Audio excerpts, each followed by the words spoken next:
Gotta go fast.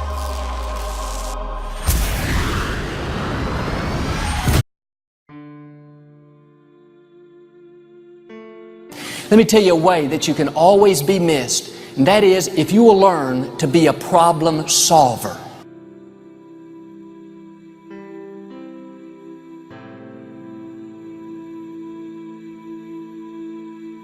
Don't present problems, present solutions.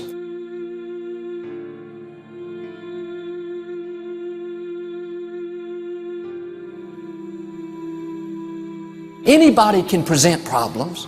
My 9-year-old daughter can come tell me, "Daddy, the house is on fire." That's easy.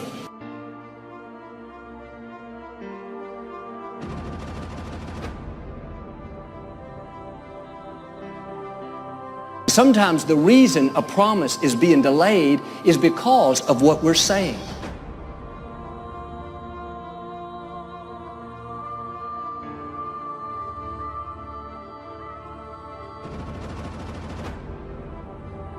How many times we're just a couple of months away from seeing the answer, a couple of months from meeting the right person. You've been praying for years that God would bring somebody great into your life, but right before they show up, you let your guard down, start saying, "Oh, it's not going to happen. I'm too old. Nobody's interested in me."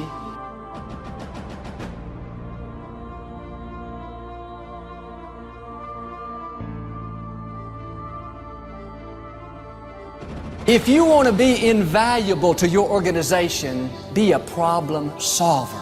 Present solutions, or at least several different options.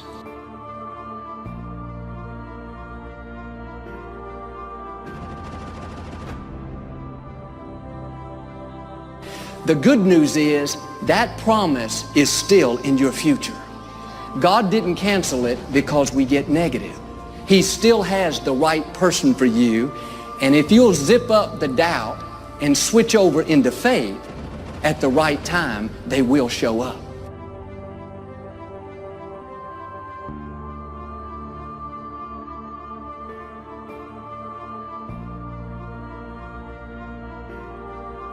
God will release what negative words have delayed. God still has your healing, your promotion, your restoration. Now do your part. Quit talking about how it's not going to happen.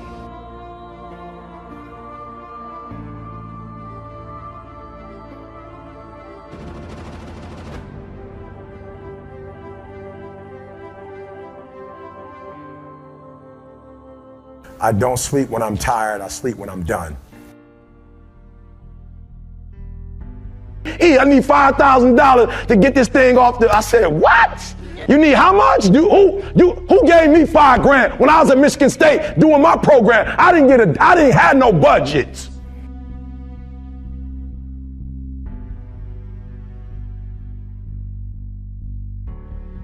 You may not see a way, but God still has a way. It may look impossible, but God can do the impossible.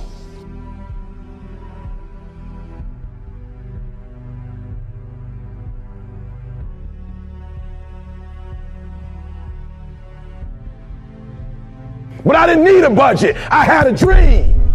I didn't need no help. And I never quit. I never gave up. Why? Because it wasn't her dream in the first place to take care of a group of kids from the D.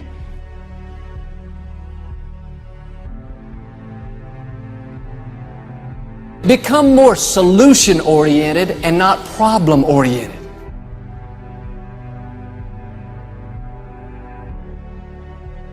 Just because you don't see anything happening doesn't mean God is not working.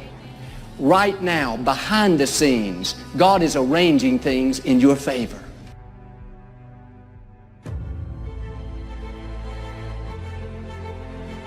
It's easy to go through life worried about the future, frustrated because a dream is taking so long, or upset because somebody did us wrong.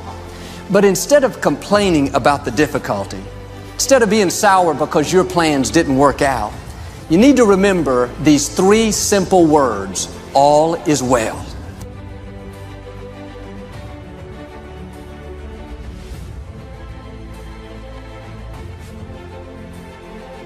He's lining up the right people. He's moving the wrong people out of the way. He's positioning you exactly where He wants you to be.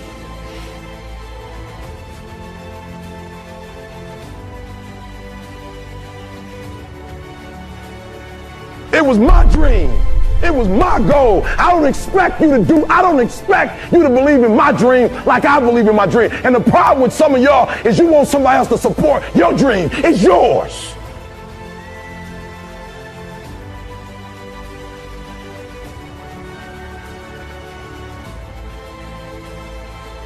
Now, don't delay the promise by speaking negative words.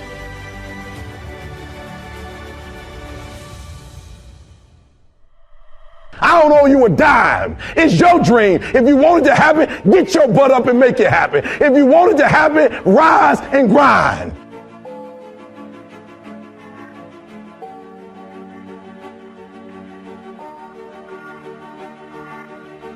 And I don't go to sleep when I'm tired. I go to sleep when I'm done.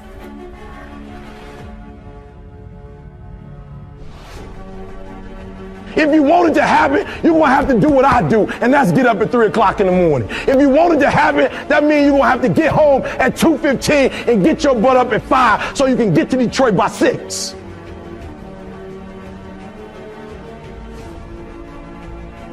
When you're tempted to get discouraged, keep reminding yourself all is well.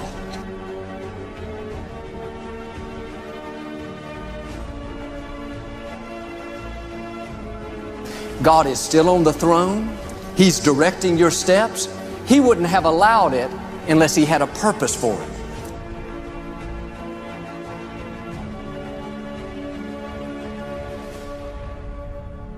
I'm not the best in the world. I just get there before the other guys get there.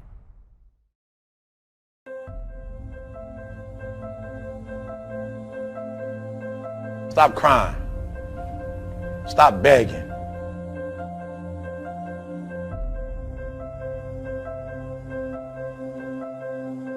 Put forth the effort, because one thing I know about life, whatever you sow, you're going to reap. If you put 1,000,000 apple seeds in the ground, you're going to get 1,000,000 apple trees back.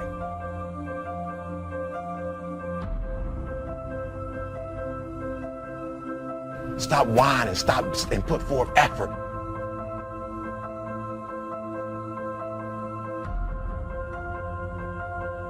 As we were working, we realized, guys, it's not the big things that mess us up, it's the small things.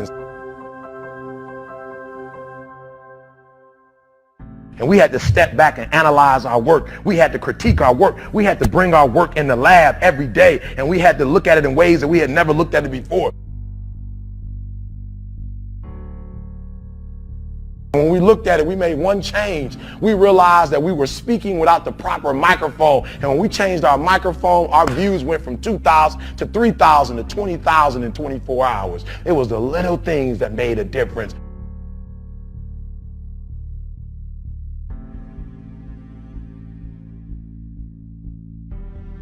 You got to feed your mind every day. If you don't feed your mind, life just starts to happen. I don't care how smart you are, how strong you are, how inspired you are, committed you are. You know, the world today follows us around, and we all know that what gets our attention today, what makes something news, is something that's usually not that attractive, not very positive.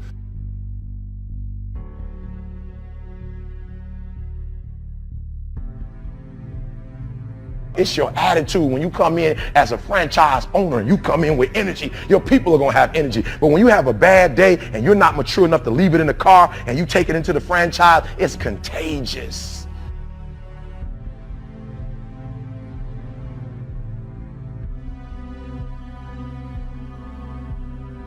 You know what passion is? Passion is an emotion. It's an emotion without an action. Passion will get you nowhere. Inner drive will get you nowhere unless you act on it. You have to act on your passion. You have to act on your inner drive. Don't let those feelings stay inside of you. You got to know what to do with them. You got to know how to make them work in order to get what you want. Don't keep it inside.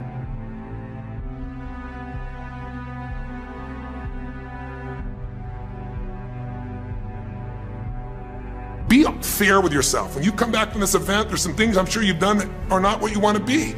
But all this is about continuous progress.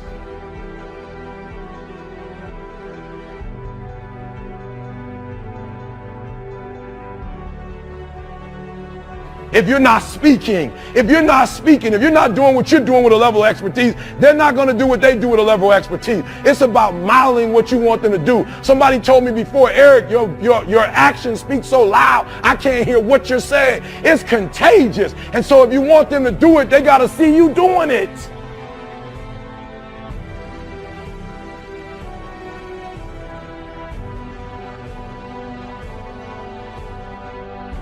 This isn't about playing basketball like Michael Jordan, Kobe Bryant, Dwayne Wade. There's guys in the NBA that never gonna play basketball like them. This is about being able to think like a champion, know what goes on in their heads, understand how you can relate it to your business and whatever you do to take yourself to the next level.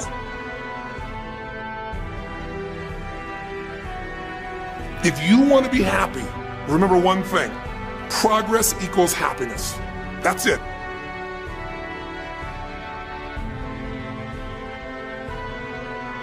But you got to keep the momentum going. Momentum is the hardest part, and we work so hard to generate that together in the event that you don't want to let that thing go to waste.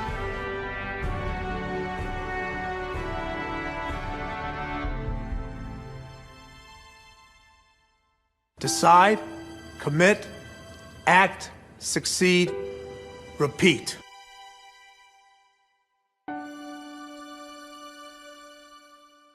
Think about feeding your mind every day. How are you going to do it?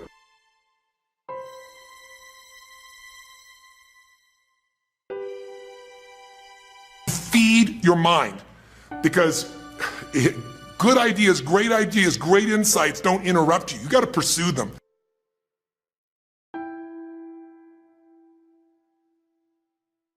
Remember, the mind controls the body does not control the mind.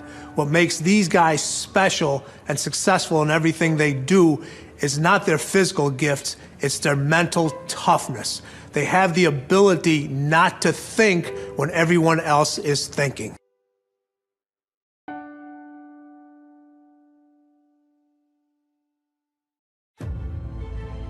Some of you, listen to me. Some of you may be so arrogant, I don't know. Some of you may be so cocky, I don't know. Some of you may be so confident, I don't know, that you never step back and look at your work. That when anything goes wrong, you automatically look out the window instead of looking in the mirror. And I dare you in 2013 to look in the mirror first.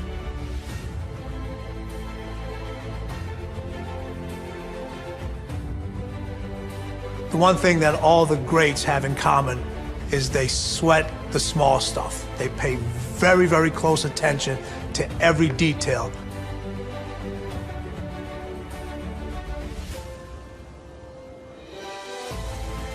I dare you to analyze yourself first, your company first, your character, your behavior, your work ethics. I dare you to analyze it and see if there's any change you can make.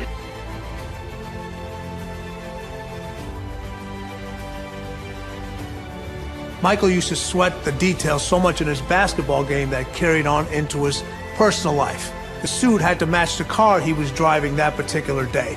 But what those details allowed him to do was to put him in the zone to be the best basketball player on that given night.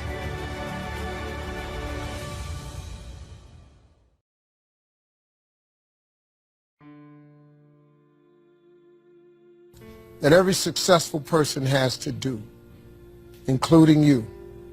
Believe it or not, every successful person in this world has jumped.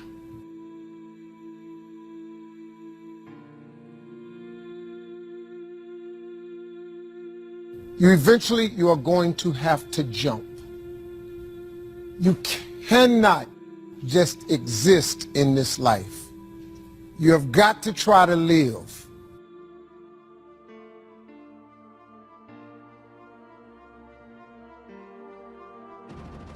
If you are waking up thinking that there's got to be more to your life than it is, man, believe that it is. Believe in your heart of hearts that it is.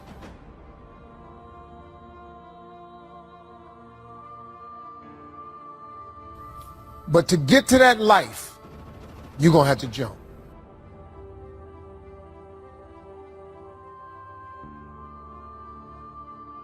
See, God, when he created all of us, he gave every last one of us a gift at birth. He never created a soul without endowing them with a gift.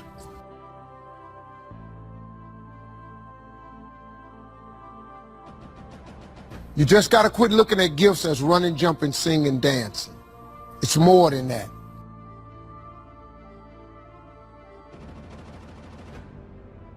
It's if you know how to network, if you can connect dots, if you draw, if you teach. Some of y'all fry chicken better than anybody else, bake pie. Some of you cut hair, color hair. Some people do grass. I got a partner, man, we never wanted to go out with us because we stayed out too late. Come on, man, go out with, now I got to get up early, mom, cutting Miss Johnson's grass. We kept laughing at this dude, cutting grass. How much they pay you?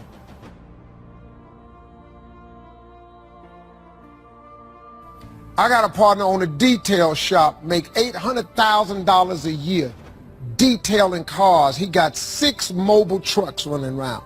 $800,000 a year. All he do is detail cars.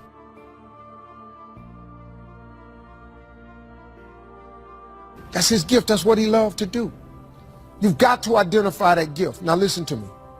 When you see people in life, when you're standing on the cliff of life and you see people soaring by, when you see people soaring, going to exotic places, you hear about them doing wonderful things. Maybe you look up the street and your neighbor just gets a car every year, every 2 years. You know, how is he doing that? Have you ever thought, maybe this person right here has identified their gift and is living in their gift?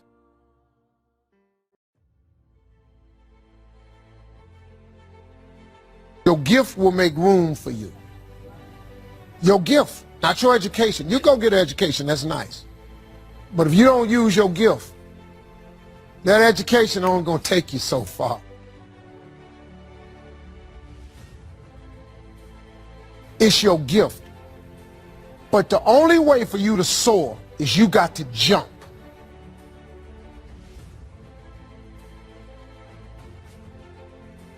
You got to take that gift that's packed away on your back. You got to jump off that cliff and pull that cord.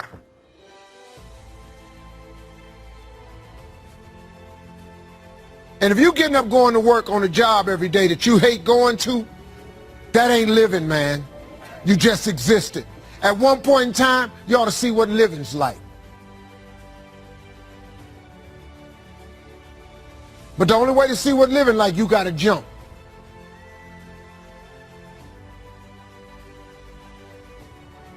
I want you to dream. You a freshman, go for it. You a sophomore, go for it. You a junior, you got a little bit more time. If you are a senior, you should be no dreaming right now. No more dreaming.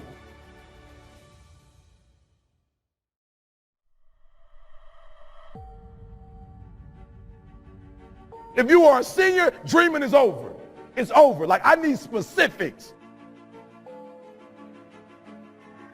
When you first jump, let me tell you something. Your parachute will not open right away. What are you doing on Monday? What are you doing on Tuesday? What are you doing on Wednesday? You need to be very specific. I wish I could tell you it did, but it don't. When you jump, it's not going to open right away.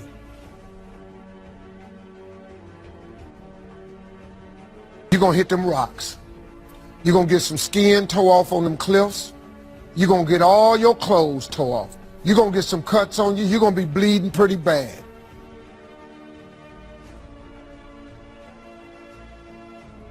But eventually, the parachute has to open.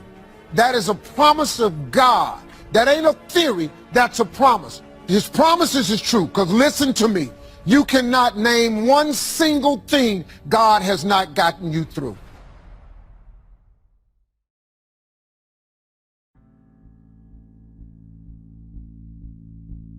Listen to me. Surround themselves with people who are on the same mission.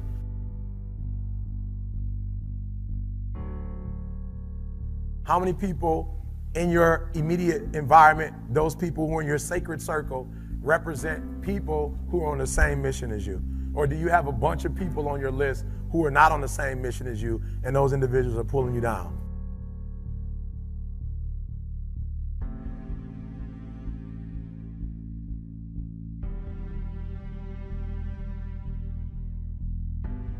I have cut off the people who are not on the same mission with me. And yes, they are very upset. And yes, they said some nasty things about me. But guess what? I cut them off anyway. And I've surrounded myself with people who have the same values, who have the same mindset, and people who want to accomplish what I want to accomplish.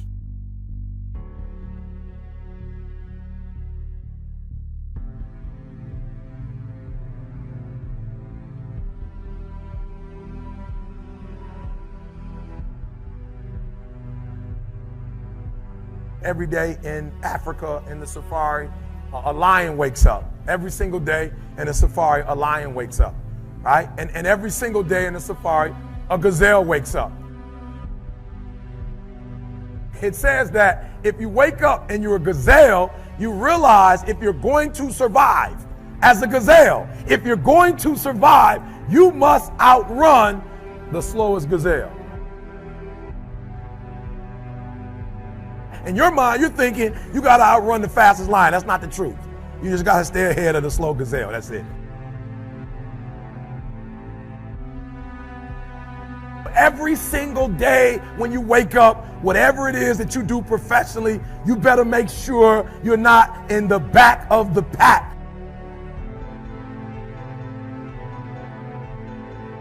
You better be as close to the front, if not up front, as possible, because every single day when the lion wakes up, it's only one thing on that lion's mind, and that is catching the gazelle that couldn't keep up.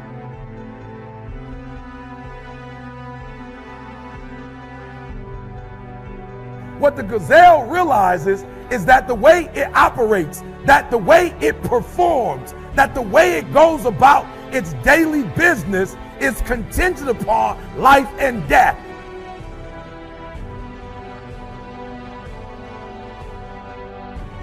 That if that gazelle does not do what he or she is supposed to do, it will be eaten by a lion.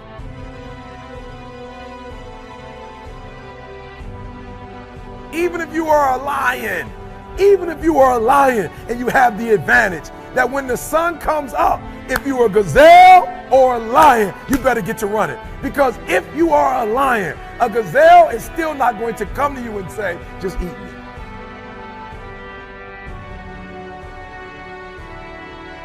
I don't care how deep you are as a lion. When you wake up, nothing is going to come to you. Nobody's going to give you anything. They're still not giving stuff to ET. I still have to work. I still have to fly 20 hours to get to Australia. I still have to go to London. I still have to do free stuff in Detroit. I still have to drive. I'm a lion. And when the sun comes up, I still have to get to running.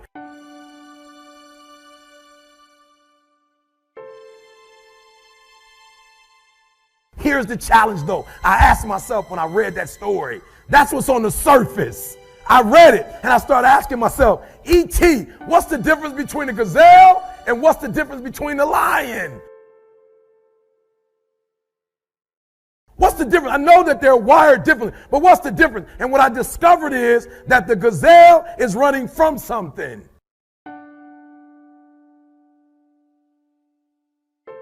The gazelle is running from something. So as long as the lion is chasing the gazelle is running. But as soon as the lion stops chasing the gazelle, it stops.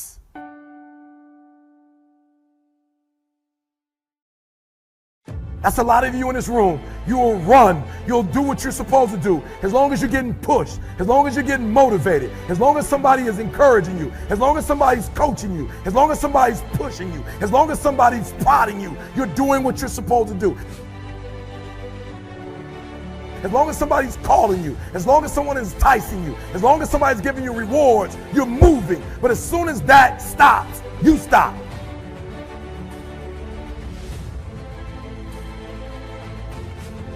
I asked myself the question about the lion, and I said the lion is not running to be rewarded. The lion is running to eat.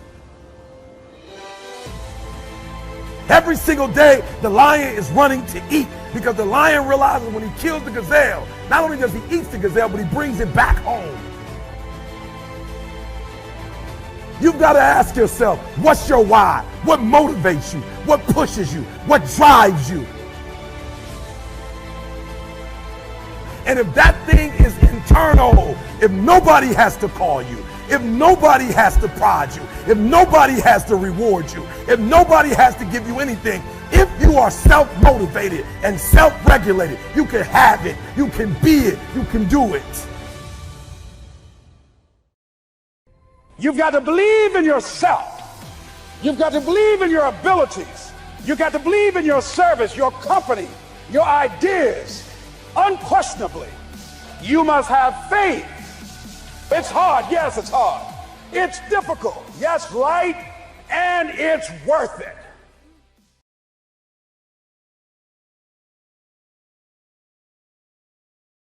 Benny. Nobody cares.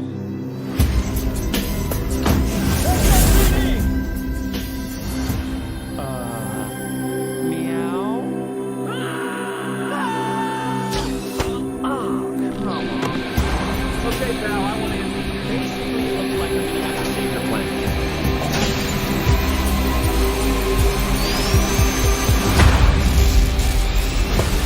Oh, is that all you got? No, but thank you for asking. Uh-oh. Whatever this creature is, our job is to secure it, neutralize it, see what makes it tick.